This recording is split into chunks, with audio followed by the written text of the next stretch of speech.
आज हम एक इम्पॉर्टेंट टॉपिक डिस्कस करेंगे मॉडर्न हिस्ट्री का। सूरत स्प्लिट जो कि 1907 में हुआ था, यानी 1907 में हुआ था। मॉडरेट्स और एक्सट्रीमिस्ट्स के बीच में हुआ था ये। तो ये क्या है हम डिटेल में देखेंगे। ये आपके सभी एग्ज़ाम्स के लिए आपको काम आएगा, तो आप ध्यान से सुनना और नोट्स भी आप इससे बना सकते हो। ठीक है, तो चलो स्टार्ट करते हैं। देखो, सूरत स्प्लिट का थोड़ा बैकग्राउंड क्या है कि जब बंगाल पार्टीशन हो रहा था, बंगाल विभाजन के बारे में जब अनाउंस किया गया, लॉर्ड कर्जन ने जब कहा कि अब बंगाल डिवाइड किया जा रहा है, तो 1905 में ये हुआ था। ठीक है ना। तो उस टाइम पे लोग बहुत ज़्यादा गुस्से में आ गए थे कि बंगाल को दो हिस्सों में क्यों बांटा गया है। ठीक है, तो इसी बंगाल पार्टीशन के अगेंस्ट भारत के लोग क्या कर रहे थे, बॉयकॉट और स्वदेशी कर रहे थे। यानी कि बॉयकॉट मतलब जो फॉरेन की चीज़ें हैं, ब्रिटेन की जो चीज़ें हैं उनका बॉयकॉट करो, उनको मत अपनाओ, है ना। फॉरेन की चीज़ों का त्याग करो। ठीक है, ये चीज़ें हो रही थी इंडिया में। उसके बाद स्वदेशी अपना, स्वदेशी यानी कि स्वदेशी मूवमेंट कब हुआ था, जब पार्टीशन ऑफ बंगाल हुआ तो स्वदेशी मूवमेंट हुआ था पार्टीशन ऑफ बंगाल के खिलाफ। ठीक है, स्वदेशी मूवमेंट क्या था कि सिर्फ अपने देश की बनी हुई चीज़ों को अपनाओ। फॉरेन से कोई भी चीज़ जो भी हमारे देश में बिक रही है उसको जला दो, फॉरेन की दुकानें हैं तो दुकानों को तोड़ दो। ठीक है ना। सीधी सी बात है कि लोगों को समझ में आ गया था कि ब्रिटिश लोग हमारे ऊपर शासन कर रहे हैं, जो कि बिल्कुल गलत है। कुछ लोगों को ये भी लगता था कि ब्रिटिश जो हमारे ऊपर शासन कर रहे हैं वो हमारे अच्छे के लिए कर रहे हैं, हमको वो मॉडर्न बनाना चाहते हैं अपनी तरह, इसलिए कर रहे हैं। लेकिन कुछ लोगों को समझ में आ चुका था इतना कुछ देखने के बाद कि वो लोग सिर्फ अपना फ़ायदा देख रहे हैं, सिर्फ अपने देश में पैसा ले जाने के लिए हमारे ऊपर ये सब जुल्म ढा रहे हैं। ठीक है, तो यहीं से जो है मॉडरेट्स और एक्सट्रीमिस्ट के बीच में एक दरार पैदा होनी शुरू हुई। वो कैसे, देखो, मॉडरेट्स क्या करते थे कि सिर्फ प्रेयर, पिटीशन, ये सब चीज़ों पे भरोसा रखते थे। प्रेयर करो, पिटीशन करो, प्रोटेस्ट करो, मतलब एकदम शांति से वो लोग हर चीज़ को करते थे। ठीक है, लेकिन एक्सट्रीमिस्ट कौन थे? एक्सट्रीमिस्ट उन ग्रुप में से थे जो लोग बिल्कुल समझ चुके थे कि ये प्रेयर करने से कुछ नहीं होने वाला है, हमको अब मिलिटेंट तरीके से इसको फेस करना है। मिलिटेंट यानी कि एकदम उपद्रवी होते हैं ना, जो लोग एकदम ज़्यादा गुस्सैल होते हैं, तो वो लोग अपना तरीका आजमाना चाहते थे। वो लोग ये कह रहे थे कि देखो, मॉडरेट्स का जो तरीका है वो बहुत ही शांति भरा है। ठीक है ना, वो लोग प्रेयर करते हैं, पिटीशन करते हैं, प्रोटेस्ट करते हैं, कुछ भी नहीं मिलता हमको। ठीक है, तो एक्सट्रीमिस्ट ये सब देख देख के ना परेशान हो चुके थे कि यार ये सब चीज़ों से तो कुछ नहीं हो रहा है। उल्टा ब्रिटिश लोग इतने सारे एक्ट्स लाए थे, अलग अलग तरीके के एक्ट्स, जिनसे एक्सट्रीमिस्ट लोग सोचने लगे कि यार ये तो बिल्कुल हमारे ऊपर जुल्म कर रहे हैं, ऐसे तो नहीं चलेगा। मैं आपको कुछ एक एक्ट्स बताती हूँ। इंडियन काउंसिल एक्ट, ठीक है, 1892 में लाया गया। 1897 में क्या किया गया, नाटू ब्रदर्स जो थे उनको डिपोर्ट कर दिया गया, है ना। उसके बाद बाल गंगाधर तिलक को अरेस्ट कर लिया गया। उसके बाद 1899 में कलकत्ता कॉरपोरेशन जो था वहाँ पे इंडियन लोगों की संख्या घटा दी गई, इंडियन मेंबर्स को कम कर दिया गया। फिर 1904 में ऑफिशियल सीक्रेट्स एक्ट आया, जो कि हमारे प्रेस के फ्रीडम को बिल्कुल कम कर दिया गया उसमें। ठीक है, फ्रीडम ऑफ प्रेस को कर्ब कर दिया गया, मतलब कम कर दिया गया। उसके बाद आया 1904 में इंडियन यूनिवर्सिटीज़ एक्ट।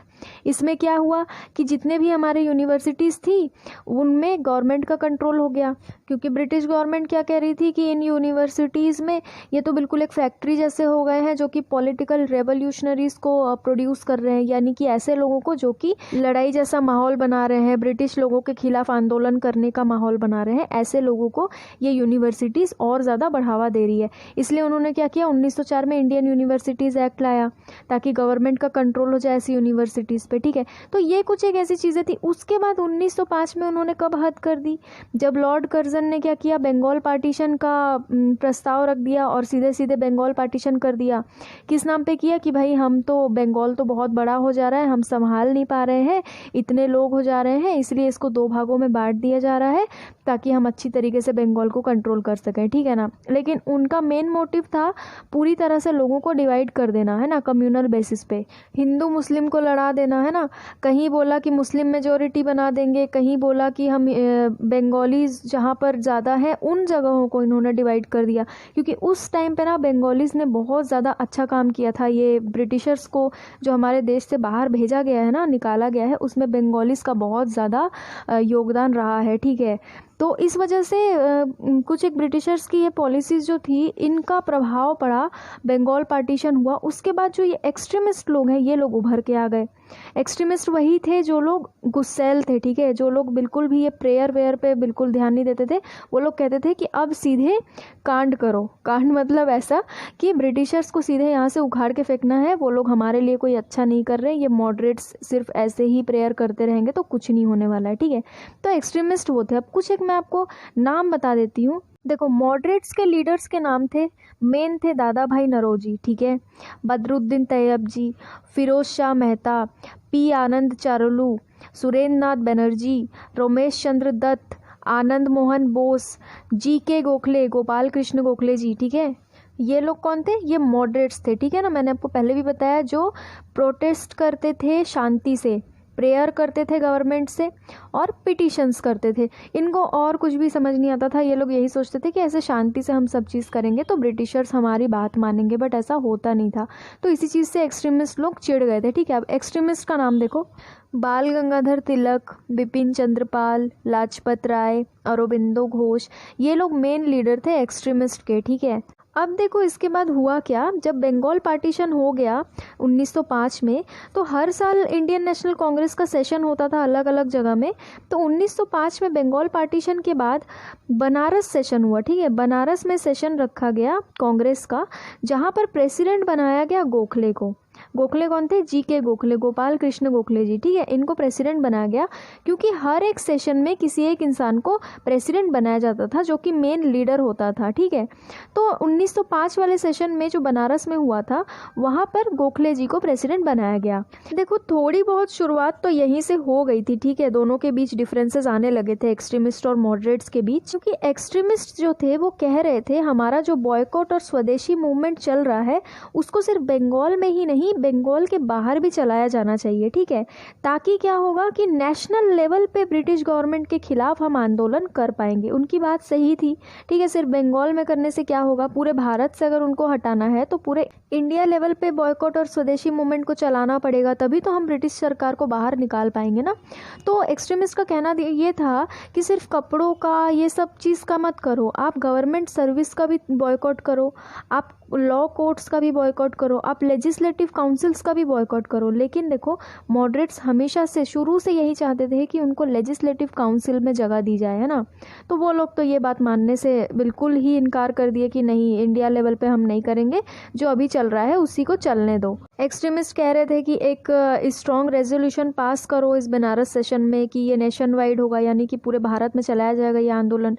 लेकिन मॉडरेट्स बिल्कुल भी इस चीज़ की फेवर में नहीं थे। उन्होंने कहा कि नहीं, बंगाल के बाहर ऐसा कुछ भी नहीं होगा, जो भी करना है बंगाल में करो, और हम काउंसिल्स का बॉयकॉट नहीं कर सकते, ठीक है ना। उनको शुरू से ही मन था ना लेजिस्लेटिव काउंसिल में जाने का, तो वो लोग सीधा सीधा ये चीज़ को मना कर दिए। तो शुरुआत यहाँ से हो चुकी थी, ठीक है। 1905 में शुरुआत हो चुकी थी, मॉडरेट्स और एक्सट्रीमिस्ट के बीच में दरार पैदा हो चुकी थी। लेकिन एक्सट्रीमिस्ट का भी मन रखते हुए एक छोटा सा कॉम्प्रोमाइज़ हुआ वहाँ पर। मॉडरेट्स ने यानी कि गोखले जी जो थे वो मॉडरेट्स की तरफ से थे, तो वही प्रिसाइड कर रहे थे, वही प्रेसिडेंट थे बनारस सेशन के। तो उन्होंने एक कॉम्प्रोमाइज़ के तौर पर एक माइल्ड रेजोल्यूशन पास किया, जिसमें कि उन्होंने बहुत ही बुरी तरह से निंदा करी पार्टीशन ऑफ बंगाल की, ठीक है, कंडेम किया। और कर्जन जो थे, जिनको लॉर्ड कर्जन कहते हैं, उनकी जो भी पॉलिसीज़ थी जो मैंने आपको पहले बताया, ठीक है ना, यूनिवर्सिटीज़ एक्ट, फिर पार्टीशन ऑफ बंगाल, ये सब उन्हीं का किया धरा था। तो इन सब चीज़ों को भी उन्होंने, इन सब चीज़ों की भी निंदा करी और स्वदेशी और बॉयकॉट प्रोग्राम को बंगाल में सपोर्ट करने का एक रेजोल्यूशन पास कर दिया। बंगाल के बाहर नहीं, बंगाल के बाहर एक्सट्रीमिस्ट लोग चाहते थे, बट मॉडरेट्स ने क्या किया कि बंगाल के अंदर ही स्वदेशी और बॉयकॉट को सपोर्ट किया और ये रेजोल्यूशन पास कर दिया, ठीक है, ताकि एक्सट्रीमिस्ट का भी थोड़ा मन रह जाए कि चलो हमने रेजोल्यूशन पास करवाने की मांग करी थी तो इन्होंने हमारी बात मानी है। उसके बाद अगली ही साल होता है कलकत्ता सेशन 1906 में। कलकत्ता सेशन जो होता है आईएनसी का, तो वहाँ पर एक्सट्रीमिस्ट ये चाहते हैं कि उनका कोई आदमी बने प्रेसिडेंट, ठीक है। जैसे कि एक्सट्रीमिस्ट चाहते थे बाल गंगाधर तिलक जी या फिर लाला लाजपत राय जी को प्रेसिडेंट बनाया जाए। लेकिन मॉडरेट्स ने क्या किया, मॉडरेट्स ने दादा भाई नौरोजी का नाम प्रपोज किया, ठीक है, उनका नाम आगे रखा। अब देखो दादा भाई नौरोजी को जो है मॉडरेट्स और एक्सट्रीमिस्ट दोनों ही बहुत ज़्यादा इज्जत देते थे, ठीक है, उनकी बात को कोई काटता नहीं था। तो जैसे ही मॉडरेट्स ने उनका नाम आगे रखा तो एक्सट्रीमिस्ट भी बोले चलो ठीक है, दादा भाई नौरोजी के नाम पर तो कोई हम कुछ बोल नहीं सकते, उनको हम सब बहुत इज्जत देते हैं, तो चलो 1906 में उनको ही प्रेसिडेंट बना दिया जाए। तो 1906 का जो कलकत्ता सेशन हुआ था इंडियन नेशनल कांग्रेस का, तो उसमें प्रेसिडेंट बन गए दादा भाई नौरोजी। लेकिन एक्सट्रीमिस्ट किसको बनाना चाहते थे? तिलक या लाला लाजपत राय को, ठीक है। देखो 1906 का जो सेशन हुआ था, यहाँ पे एक बहुत ही इंपॉर्टेंट चीज़ हुई थी, याद रखना, पहली बार स्वराज या जिसको इंग्लिश में सेल्फ गवर्नमेंट कहते हैं उस चीज़ को डिफाइन किया गया था और उस चीज़ के बारे में बोला गया था। दादा भाई नौरोजी ने कहा था कि एज अ प्रेसिडेंट मैं ये कह रहा हूँ कि अब हमारा जो गोल होगा, हमारा जो लक्ष्य होगा, इंडियन नेशनल कांग्रेस का जो अब लक्ष्य होगा वो क्या होगा? स्वराज, ठीक है। पहली बार यहाँ पे स्वराज का नाम लिया गया था। अगर क्वेश्चन आए कि स्वराज या सेल्फ गवर्नमेंट का पहली बार नाम कहाँ पर लिया गया था और किसने लिया था, तो आप क्या टिक लगाओगे? 1906 के कलकत्ता सेशन में दादा भाई नौरोजी ने पहली बार स्वराज या सेल्फ गवर्नमेंट के बारे में कहा था। दादा भाई नौरोजी ने क्या कहा कि भाई अब हमारा लक्ष्य होगा, हमारा गोल होगा स्वराज और सेल्फ गवर्नमेंट। जैसे कि कॉलोनीज जो है ब्रिटिशर्स की और भी कॉलोनीज थी ना इंडिया की तरह, वहाँ जैसे सेल्फ गवर्नमेंट है, वहाँ पर हमारे भारत में भी ऐसा ही सेल्फ गवर्नमेंट और स्वराज हम अब चाहते हैं, हम इसी चीज़ की मांग अब करेंगे। तो 1906 का सेशन तो हो गया। अब आया 1907, ठीक है, जब ये स्प्लिट हुआ था। अब ये क्यों हुआ था? देखो 1907 वाला जो सेशन था वो नागपुर में होना था, ठीक है। एक्सट्रीमिस्ट जो थे वो चाहते थे कि ये सेशन नागपुर में हो, क्योंकि इसका प्रेसिडेंट वो तिलक या लाजपत राय को बनाना चाहते थे। लेकिन मॉडरेट्स चाहते थे कि ये जो सेशन है 1907 वाला ये सूरत में हो। क्यों चाहते थे? क्योंकि देखो वो नहीं चाहते थे कि एक्सट्रीमिस्ट में से तिलक या लाजपत राय कोई बने, ठीक है ना, प्रेसिडेंट, क्योंकि इसीलिए वो लोगों ने कहा कि सूरत में होना चाहिए। देखो सूरत में अगर ये हुआ सेशन तो यहाँ तिलक को नहीं बनाया जा सकता था प्रेसिडेंट, ठीक है, बाल गंगाधर तिलक को। क्यों? क्योंकि ऐसा एक प्रावधान था कि अगर कोई इंसान उसी जगह का है, ठीक है, उसी प्रोविंस का है, तो उसको सेशन का प्रेसिडेंट नहीं बनाया जाएगा। तो तिलक जो थे वो बॉम्बे प्रोविंस में आता था उस टाइम पे, सूरत है ना, बॉम्बे प्रोविंस के अंडर आता था सूरत जो जगह है वो तो। और बाल गंगाधर तिलक जो है वो बॉम्बे प्रोविंस के अंदर ही रहते थे। तो ऐसा था कि भाई अगर आप इस प्रोविंस के हो तो यहाँ पर अगर कोई सेशन होगा तो आपको उसका लीडर नहीं बनाया जाएगा, ऐसा पहले से ही रूल था। तो मॉडरेट्स ने चाल चली कि भाई अगर सूरत में हम सेशन करते हैं तो तिलक जो है वो तो बॉम्बे प्रोविंस के ही हैं, तो उनको हम सीधे से बोल देंगे कि भाई आप इसी प्रोविंस के हो, तो आपको तो हम नहीं बना सकते क्योंकि सूरत बॉम्बे प्रोविंसेस के अंदर आता है, ठीक है ना। तो इसीलिए उन्होंने ये चाल चली और सेशन को सूरत में रखवा दिया, ठीक है। अब एक्सट्रीमिस्ट और चिढ़ गए कि भाई ये इन्होंने ऐसा कर दिया मॉडरेट्स ने, अब तो हम तिलक का नाम भी प्रपोज नहीं कर सकते कि भाई इनको आप प्रेसिडेंट बनाओ सेशन का, ठीक है। तो उसमें क्या हुआ कि मॉडरेट्स ने रास बिहारी घोष का नाम प्रपोज किया था प्रेसिडेंट बनाने के लिए। तो जैसे ही नागपुर से सूरत में सेशन को शिफ्ट किया गया तो रास बिहारी घोष को प्रेसिडेंट बना दिया गया उस 1907 का जो सेशन हुआ था इंडियन नेशनल कांग्रेस का, उसका, ठीक है। तो ये डिसाइड हो गया कि रास बिहारी घोष जो है वो प्रेसिडेंट बनेंगे। और उस सेशन में जो पंडित मदन मोहन मालवीय जी थे उन्होंने बाल गंगाधर तिलक को कहने तक का मौका नहीं दिया था, ठीक है, बात तक करने का मौका उनको नहीं दिया था। एक्सट्रीमिस्ट बहुत ज़्यादा चिढ़ गए, ठीक है, सीधी सी बात है। वो लोग 2 बार बोले थे कि भाई हमको हम में से किसी को बनाओ, लेकिन बार बार मॉडरेट्स ने ये चीज़ को उल्टा पुल्टा कर दिया और अपने ही किसी को बना दिया उन्होंने। 1905 में गोखले जी को बनाया गया प्रेसिडेंट, उसके बाद 1906 में दादा भाई नौरोजी को बनाया गया। तो एक्सट्रीमिस्ट की चली ही नहीं, लेकिन उन्होंने सोचा कि चलो 1907 में हम बनाएंगे अपना, लेकिन तभी भी मॉडरेट्स ने चाल चल करके उनको नहीं बनने दिया, है ना। तो देखो यहाँ पर एक्सट्रीमिस्ट इतने ज़्यादा गुस्सा हो गए कि उन्होंने रिएक्शन के तौर पे क्या किया, अंडे, चप्पल ये सब फेंक के मारने लगे, ठीक है, मॉडरेट्स के ऊपर। ध्यान देना, एक्सट्रीमिस्ट ने चप्पल वगैरह फेंक कर मारी थी, इवन चेयर्स भी फेंक कर मारे गए थे, ठीक है ना। मतलब सोचो कितना ज़्यादा गुस्सा हो गए थे एक्सट्रीमिस्ट लोग, मॉडरेट्स लोगों पे चेयर, चप्पल ये सब चीज़ें उठा उठा कर फेंक रहे थे। तो सीधी सी बात है, लड़ाई तो होनी ही थी, ठीक है। तो 1907 का ये जो सूरत सेशन था, यहाँ पर इतनी ज़्यादा लड़ाई हो गई कि बाद में ये मीटिंग पूरी तरह से कैंसिल हो गई। उसके बाद मॉडरेट्स ने अपना एक सीक्रेट मीटिंग रखा और उन्होंने वहाँ पर डिसाइड कर लिया कि अब एक्सट्रीमिस्ट को हम अपने साथ काम नहीं करने देंगे, हम उनसे अब अलग हो रहे हैं। तो जैसे ही एक्सट्रीमिस्ट को अलग किया गया तो 1907 के बाद क्या हुआ कि वो जो इंडियन नेशनल कांग्रेस जो था वो पूरी तरह से मॉडरेट्स का हो गया। ठीक है, अब एक्सट्रीमिस्ट उसमें से निकाल दिए गए तो मॉडरेट्स का डोमिनेशन हो गया, अब उसको पूरी तरह से मॉडरेट्स चला रहे थे।